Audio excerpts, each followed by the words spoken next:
দেখুন আমি একটা ওয়াশিং মেশিনটা কিনলাম, এই যে 9 কেজি দেখে নিন। এটা এই যে ওপেন করছি, ওরকম হবে না, ও নিজের দিয়ে গরম জল করে, নিজের দিয়ে জল ভরবে, নিজের দিয়ে সব করবে। দেখুন বাবা এটা হচ্ছে কি হলো, মানে সুযোগের সব ভেতরে ভেতরে এই টাইপের আছে। লোকটা আসবে এই করতে কালকে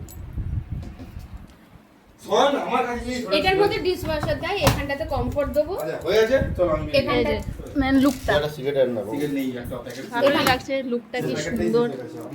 এটা এখানে তুই ক্যামেরার সামনে পদ নিয়ে আসছিস কেন? এই মালটা ওই নিচে বসাতে হয়। দেখে নি এই সবে ওপেন করা হলো, তো কোথায় স্ক্র্যাচ আছে কিনা একটু চেক করে নিচ্ছি। আপনারাও দেখুন এই যে সাথে পাইপটা দিয়েছে। হ্যাঁ হ্যাঁ আসো, দেখো এই যে ব্যাক সাইডটা দেখে নিন। ভালো হয়েছে, তাহলে আপনারা কমেন্টে জানাবেন কেমন হয়েছে।